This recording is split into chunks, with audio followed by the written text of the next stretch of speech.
In 2024, a middle-aged man in Texas, Kwesi thought he had it all figured out. For years he chased the dream abroad. The dream everyone talks about. Big money, big houses, big cars. But behind closed doors, his life was nothing like the photos he posted online. He wasn't living the dream. He was trapped in the hustle. 3 jobs, 2 hours of sleep, and still at the end of the month, nothing left. While his family back home imagined luxury, the truth was brutal. He couldn't afford health insurance. Kwesi lived in a small, cramped room. Sometimes he skipped meals just to send money home. And every day he asked himself the same haunting question. Is this what I left home for? Back in Africa, people believed he was rich. They believed his silence meant success. They didn't know the truth. Kwesi was barely surviving. One freezing winter morning, everything changed. He slipped on ice rushing to work. A fractured ankle. A hospital bill bigger than his entire year's savings. That was it. The final straw. Lying in a cold hospital bed, he realized, I've spent years building someone else's dream, while killing my own. He made a decision. A decision that shocked everyone who knew him. He was leaving. Not just leaving the hospital. Not just leaving Texas. He was leaving America, for good. When he landed back in Africa, whispers began. Some called him a failure. Others mocked him. How can you leave the land of opportunity to come back here? But he wasn't listening. He had a new vision. Not to beg for jobs. Not to chase after titles. But to build something from the ground up. Literally, from the ground. The problem? He had no farm. No tractors. No big money. All he had was a backyard. And the determination to turn soil into fortune. So he started small. Tomatoes in sacks. Spinach in buckets. Peppers in reused paint cans. Onions on the remaining space of land. Neighbors laughed. Friends rolled their eyes. From America to gardening? But he kept going. The first harvest shocked everyone. Bright red tomatoes. Crisp green spinach. Fresh peppers. Juicy Welch onions. He sold them right in the community. No middlemen. No waiting 30 days for a paycheck. For the first time in years he felt in control. But it didn't stop there. He reinvested the money. Bought drip irrigation pipes. Studied composting. Learned how to fight pests naturally. Month after month the farm grew. And so did the money. His backyard, once filled with weeds, was now a gold mine. Soon he wasn't just feeding his family. He was supplying restaurants. Hotels called him. Market vendors begged for his produce. Cash was flowing every single month. From a backyard that people once mocked. And yet, there was something strange happening.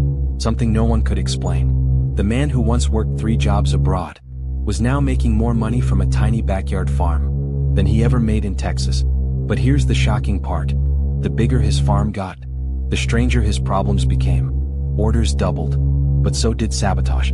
Jealous competitors. Fake rumors spreading. Even his own relatives started questioning him. And then one night, it happened. He came home to find his crops destroyed, plants uprooted, pipes slashed, an entire month's income gone. Was it jealousy? Was it sabotage? Or was someone trying to stop him from becoming the community's new success story? The man who once escaped the hustle abroad now faced a battle at home that could end everything. But what happened next will shock you even more. The night was silent. Too silent. When he stepped into his backyard, he froze. Every plant gone. Tomatoes uprooted. Spinach ripped out. Pipes cut open, water spilling into the dirt. His dream. His business. His income for the month. Destroyed in one night. Who would do this? What? The neighbors gathered. Some shook their heads. Others whispered, maybe farming was never for him. But deep down he knew. This wasn't an accident. This was sabotage. And the timing was too perfect.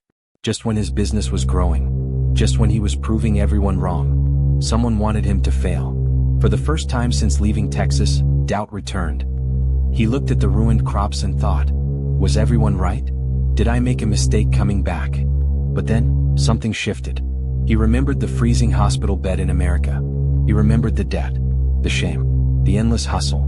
No, he wasn't going back to that life. Not now. Not ever. Instead of giving up, he did something radical. He cleaned up the mess.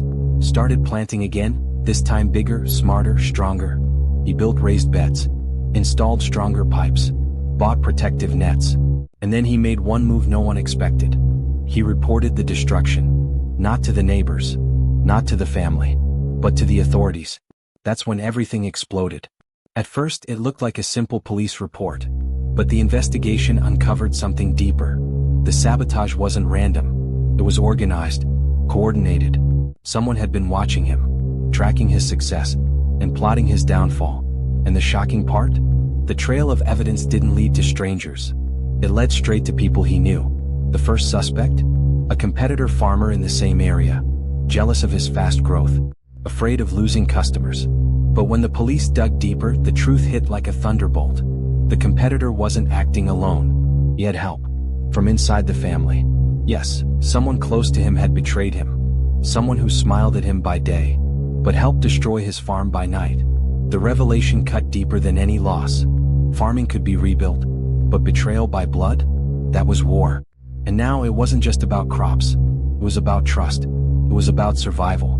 Because the betrayal had consequences. The ruined crops weren't just his income. They were also the supplier contracts he signed with hotels and restaurants. He couldn't deliver. The penalties kicked in.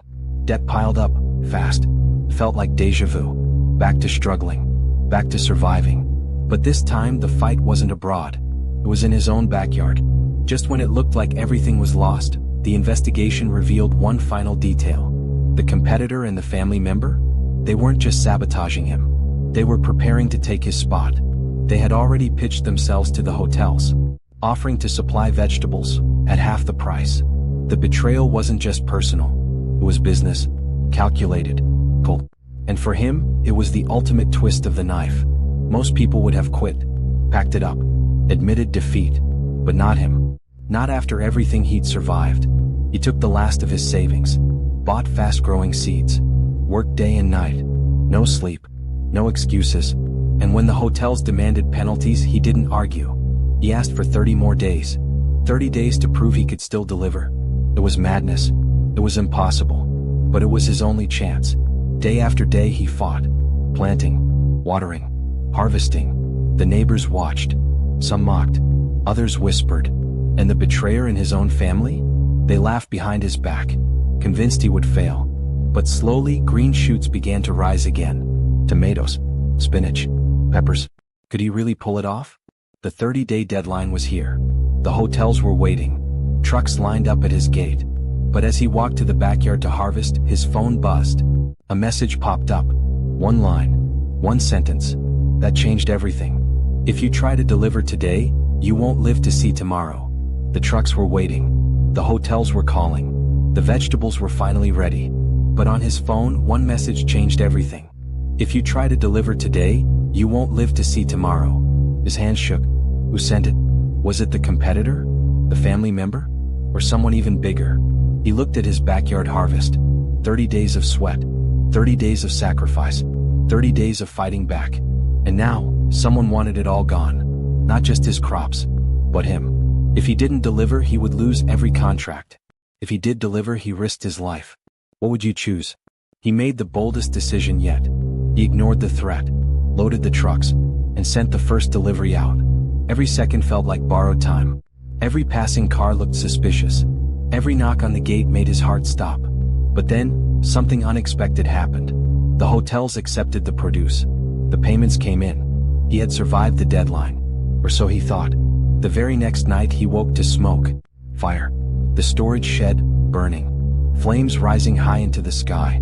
He grabbed buckets. Neighbors rushed in. They managed to save part of the harvest. But the damage was massive.